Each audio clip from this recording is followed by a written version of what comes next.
This summer, I think I'll plant wildflowers in my garden. There's something about the smaller blooms that's very touching. And I'd say the same thing about Edward MacDowell's music. It has great charm, and it's lasted a long time, just like a pressed wildflower. Let's take a walk in the woods with American composer Edward MacDowell today on A Note to You.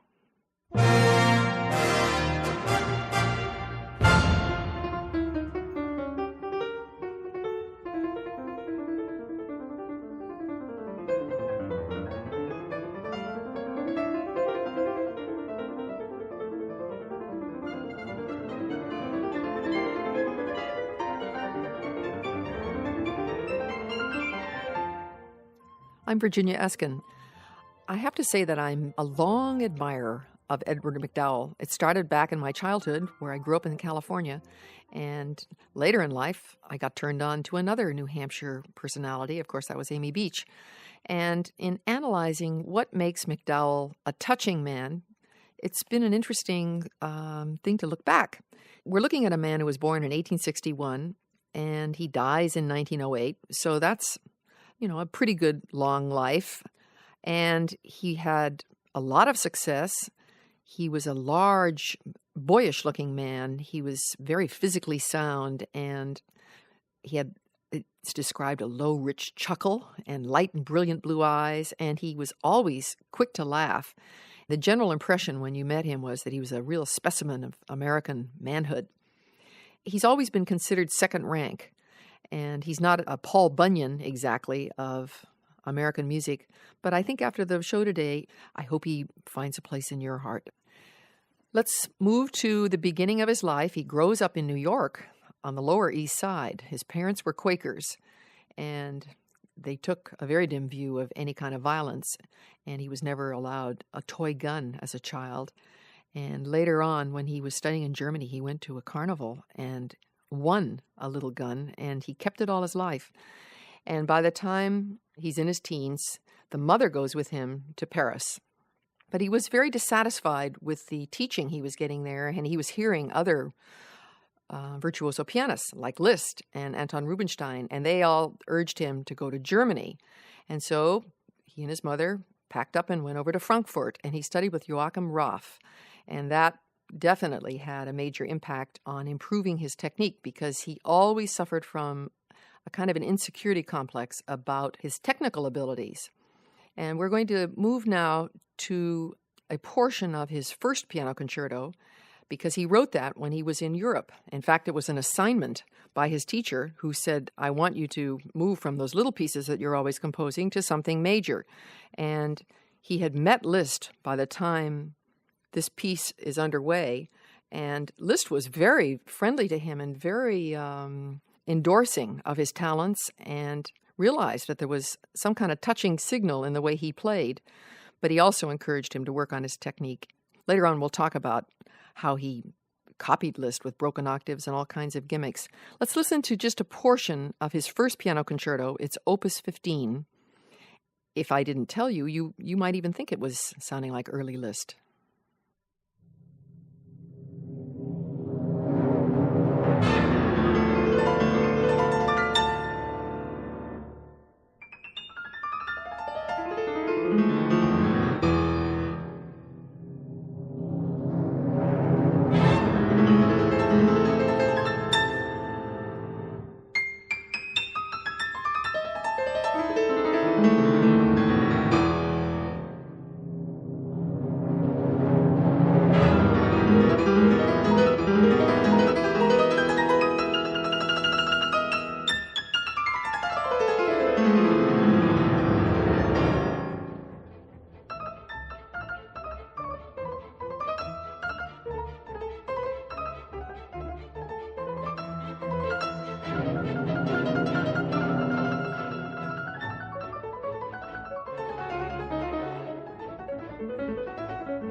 That was just a portion of Edward MacDowell's Concerto No. 1, Opus 15. It was played by Thomas Torino with the Bulgarian Radio Symphony Orchestra, conducted by Vasil Kazanjev.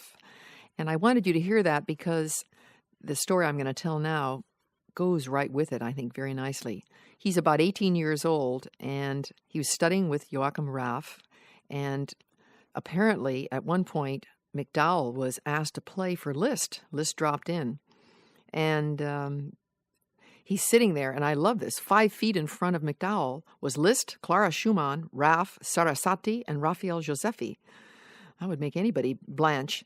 And MacDowell was so nervous that sweat dripped off his fingers, but he played beautifully and was highly complimented by Liszt. And then apparently at the end of all this, MacDowell stood up and he said, "Maestro, I have suffered so in playing before you. Will you not play for us?" And that was kind of an emboldened thing to do. And Liszt laughed. He went to the piano and he started to play. And the student body went wild. And the fellows, after the concert, carried MacDowell out on their shoulders. So it shows to us that he was well-liked, and he was this tall, handsome American, but he fit right into the European scene.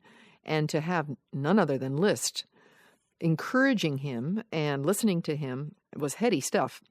And he continues to live in Germany. There's no mention of the mother. I guess she goes back to America. And he's teaching at the Darmstadt Conservatory, a good position. And Marion Nevins has come over from Connecticut to study piano, and she's assigned to MacDowell. And they later get married. And she's a wonderful wife for him because he's a very highly strung individual. He may look healthy and smiling and coping with everything, but it's a good thing that he had Marion as his aide-de-camp because she props him up his entire life and is really very helpful to him. And while they're in Germany, he steeps himself in the German romantic poets of the day, and he was very taken by the poetry of Heinrich Heine and other poets too, Byron, Shelley, and he takes lots of long walks, which was the style in those days. We know that Liszt embarked on a very long walk all the way from France down through Switzerland into Italy. And that's what people did. They would set out and hike for about a month. And he had a good friend named George Templeton Strong, a fellow American, and they would take their walking sticks, and I guess you would just sort of sleep on some moss, or farmers would take you in. I don't know how it worked, but they seemed to go away for long walks together. And about 1888, he moves back to the United States with his wife, Marion, and they continued to love nature. And just like he'd gone for walks back in Germany, they would do the same thing when they're in America. And he had a real affinity for the forests. This next piece we'll hear is called Forest Spirits. And he even named some of the smaller piano pieces for things like Indian paintbrush or Indian pipes or those little candlepin pines that grow on the forest floor. He's the only composer we have who pays homage to little things small and large that grow in the woods. So let's hear a little bit of the Forest Spirits. It's from his Suite for Large Orchestra.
Can't you just imagine? Those were forest spirits.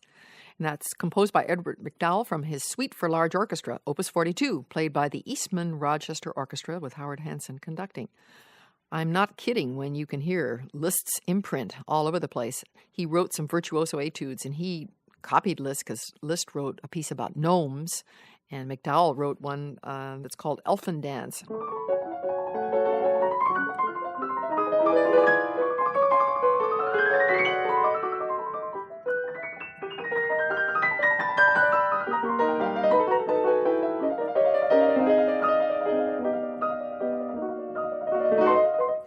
You know, it's not as hard to play as Liszt, but it's tricky, no doubt about it.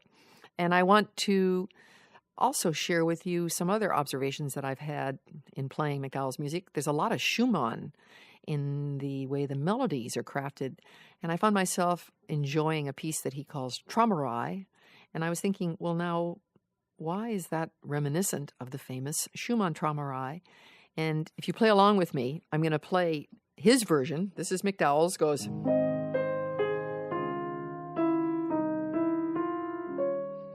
And if you stick to the same key, A flat, and you play Schumann's,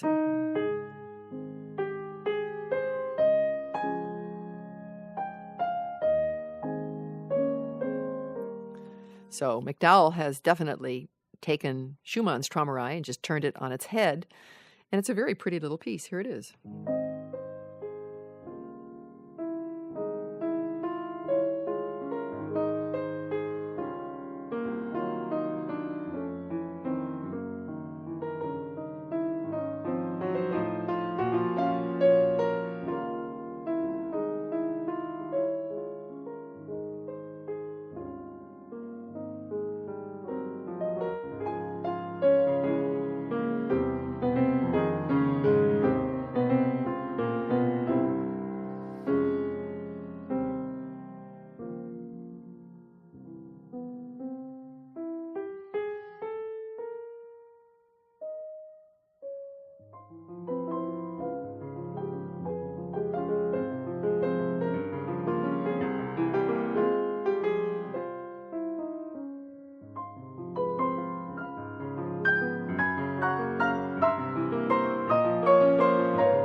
And there's a wonderful word at the end of the piece. It says, poco a poco ritardando e slargando, which when I was a little girl, I always thought it meant you sort of slid into home. It just means to kind of disappear. This little piece I played, Träumerei, comes from his Virtuoso Etudes set, Opus 46. I'm going to play the last one from this set of etudes. It's called Polonaise. And boy, this is homage, I think, to Chopin, what MacDowell's doing here, and it's called Allegro maestoso ma con fuoco. So it's majestic with a lot of fire. And I was trying to think of what's so special about a Polonaise. Well, if you analyze the different rhythms, like a polka, it has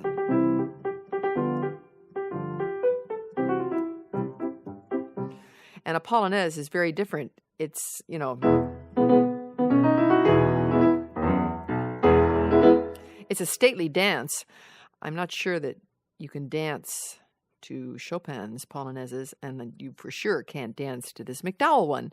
But what it does have is a lot of the things that he picked up from Liszt. more importantly, how to handle octave passages. And broken running octaves are something that sound very flashy.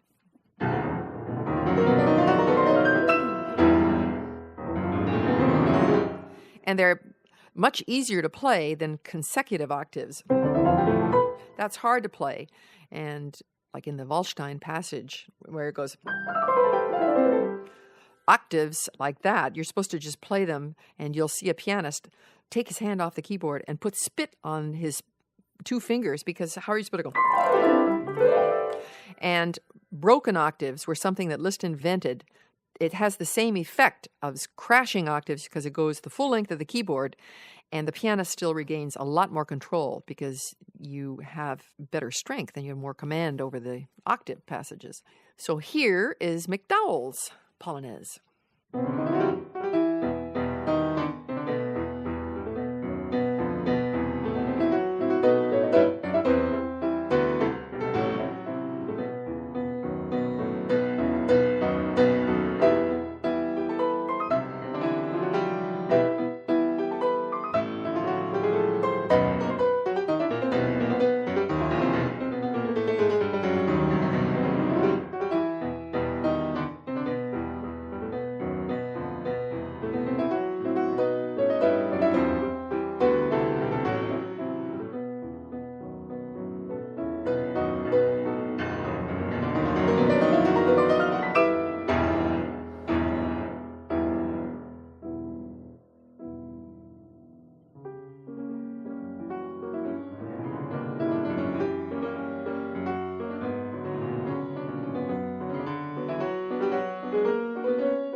That was the Polonaise in E minor by Edward MacDowell, and it's from his Virtuoso etudes set. I'm Virginia Eskin, and we're taking a look at the life and work of American composer Edward MacDowell today on A Note to You. If you have comments about the program, drop us a line. The address is A Note to You, care of WGBH Radio, 125 Western Avenue, Boston, Massachusetts, 02134. The email address is anotetoyou@wgbh.org. And when you write, let us know the name of your public radio station. A Note to You is made possible by the friends and alumni of Northeastern University.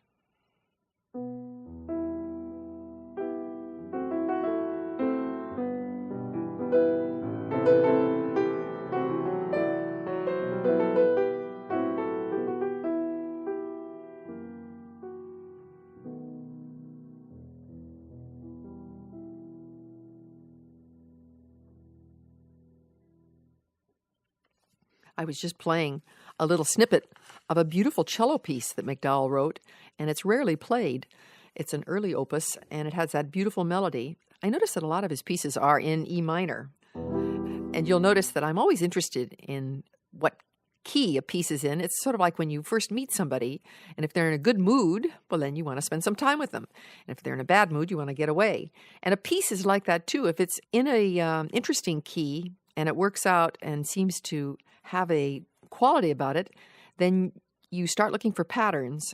And I remember when we had our program about Bach, it just seemed to turn out that every piece Bach wrote was in B minor. And we know Beethoven loves C minor. And so I'm not crazy. MacDowell loved E minor because it's a kind of an open key. It's not profound sounding. It's just rather melancholic. He's busy in New York. He's much in demand as a pianist and a soloist, and he's made the friendship of the great virtuoso pianist Teresa Carreño. In fact, his second piano concerto is dedicated to her, and that was very helpful when a famous pianist took on your music and started to play it. It really, just as it does today, if you're a composer, you need somebody to be your ombudsman. And there was the whole issue also of American music. What was it? And in 1896, they were grappling with that in the same way we're trying to define it well over 100 years later. Dvorak was looking at Indians and their themes. So it followed that MacDowell would also be aware of flavors and different colors. And the next song we're going to hear is called Slumber Song. It's sung by a chamber ensemble, and it has a sort of unusual quality.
That was Slumber Song by Edward MacDowell.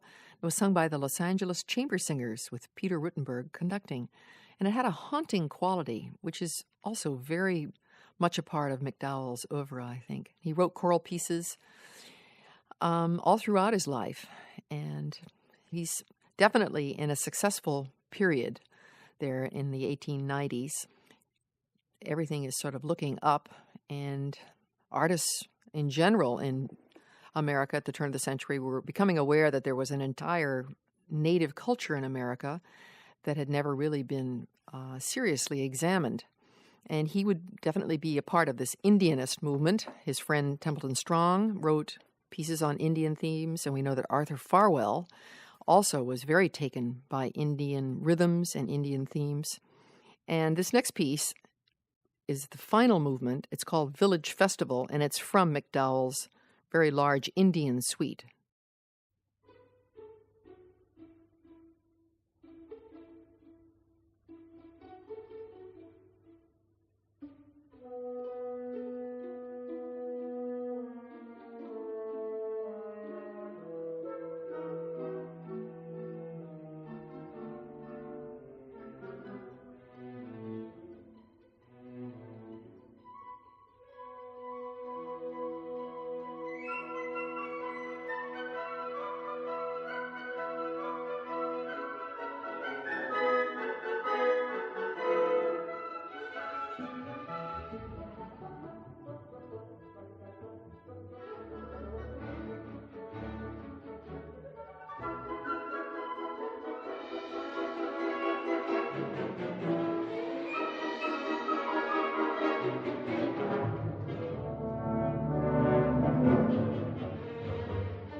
That was the last movement of the Indian Suite by Edward MacDowell. It was called Village Festival. It was played by the Boguslav Martinu Philharmonic with Charles Anthony Johnson conducting.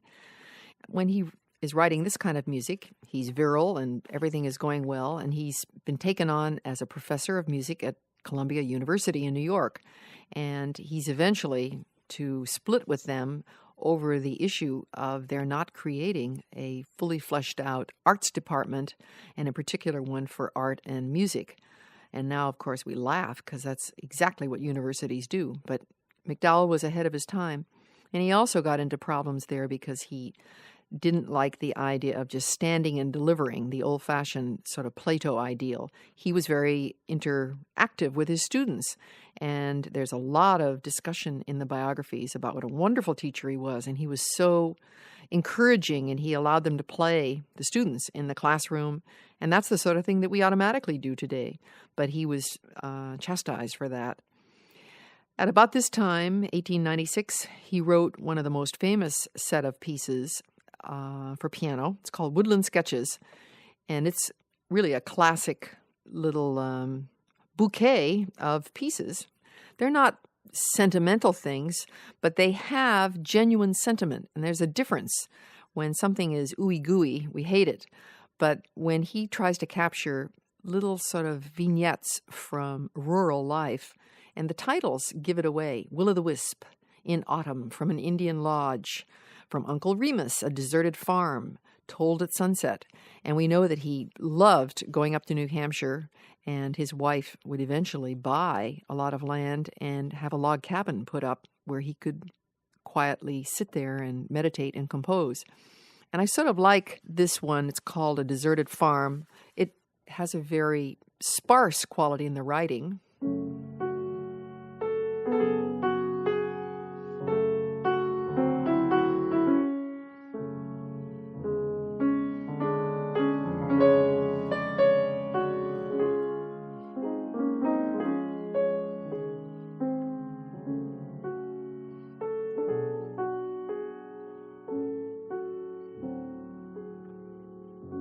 Almost like a hymn.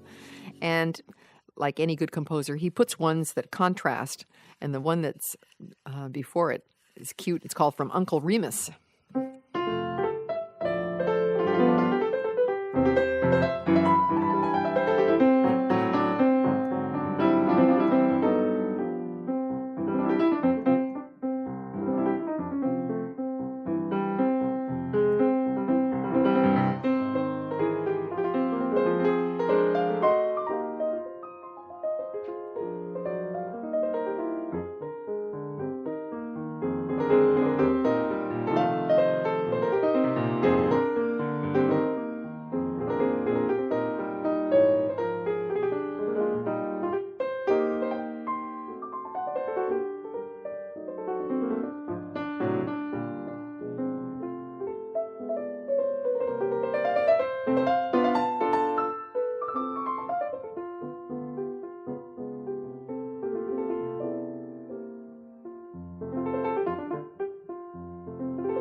Cute little things, fun to play. And this last one is very sophisticated, actually. It's called To a Water Lily. And there's a kind of an interesting little story that goes with that. Apparently one day, Marion, his wife, and Edward were driving along in New York. And he turned and he looked outside and he said, apropos of the slum that New York was, he said, "This reminds me of the beautiful flowers that grow out of the muck below the pond surface." And she said, "What do you mean?" He said, "Well, like water lilies."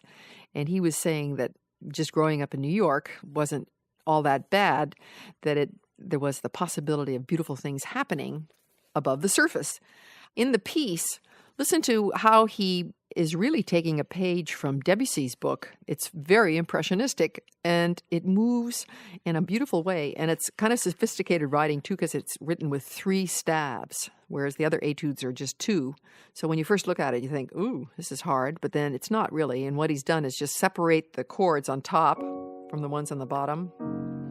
And then you'll hear that the piece moves in the middle to 3/2 time. The first part's in 2/4, and then it goes into 3/2, and it gives it a really nice sort of swaying quality.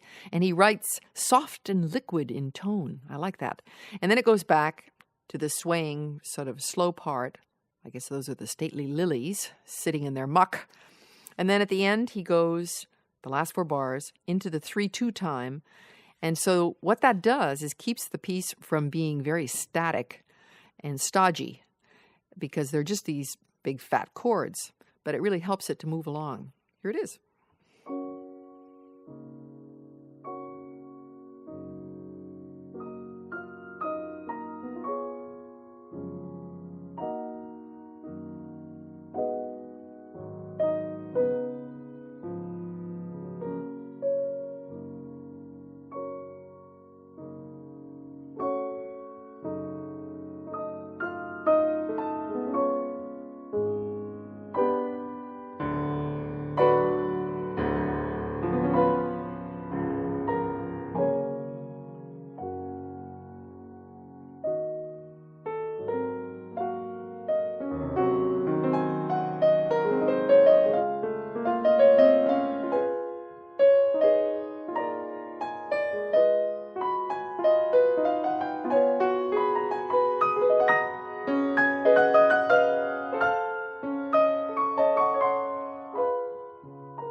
I don't think it's wrong to think of MacDowell as really being a wonderful tone painter.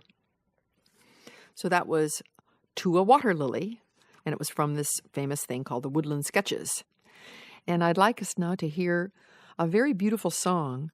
It's called The Garland, and then right after that, we're going to move to the famous piano piece, To a Wild Rose.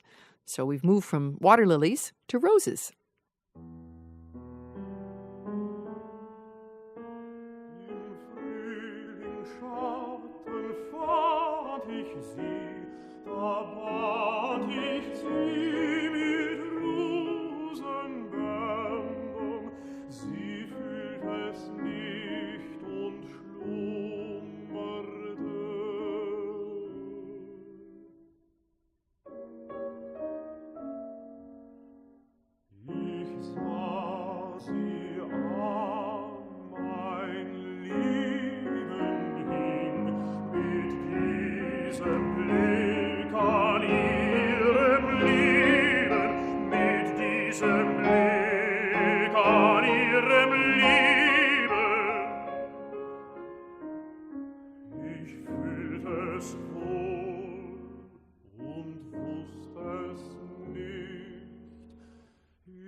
Rauschte nicht in Ruhe.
That was Das Rosenband, which really means the garland of roses. That was sung by Thomas Hampson with Armin Guzulimian. And we're going to go now to his most famous piece. I think there's a reason why To a Wild Rose is so popular, because it's beautifully put together. It's just thirds.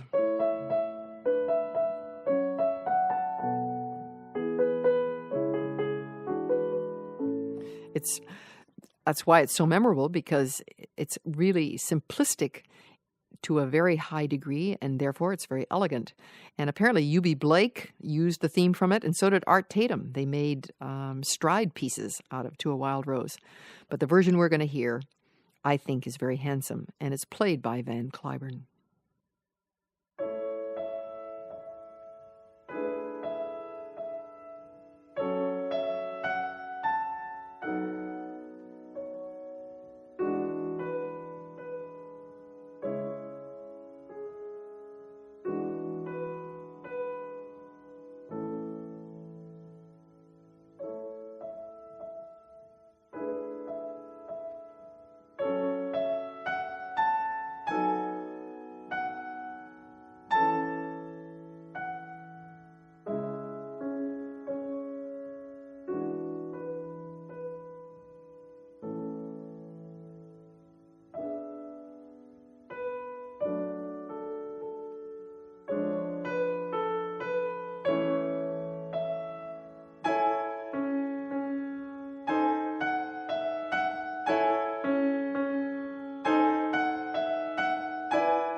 To a Wild Rose by MacDowell, played by Van Cliburn. And he played it in a very noble way. And you can really hear why MacDowell is linked as an American Wagner. That descending line.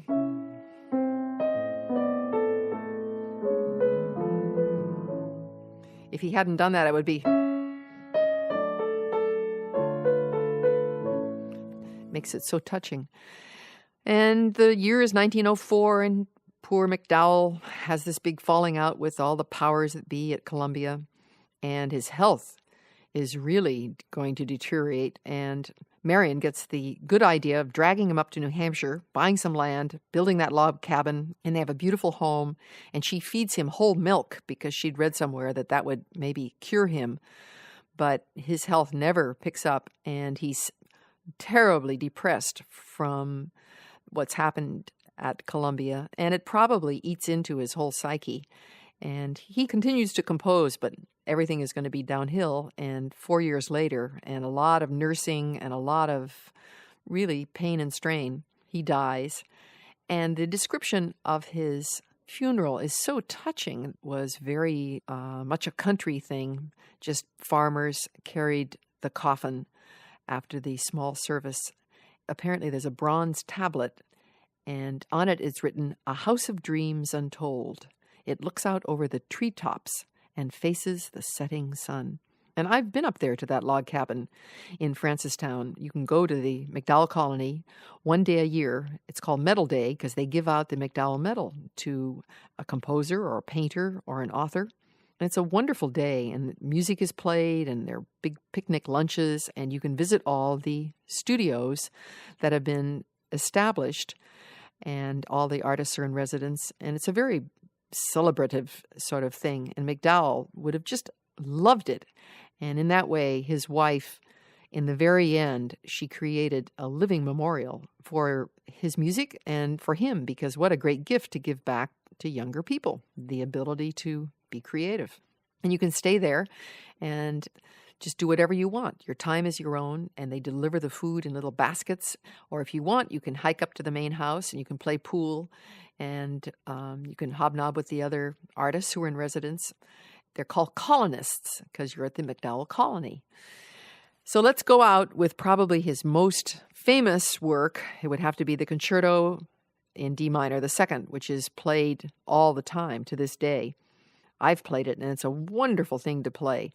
It's sort of, I guess, as heroic as MacDowell allows himself to be. It starts off with this incredibly loud octaves.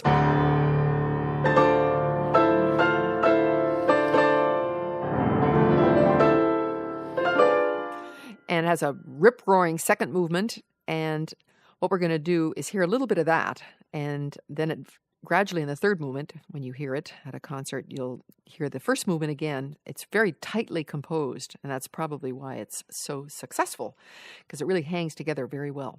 And again, Van Cliburn is playing. Here's the second movement from his second concerto.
That was Edward MacDowell's Concerto, the second movement, and it was played by Van Cliburn with the Chicago Symphony. Walter Handel was the conductor.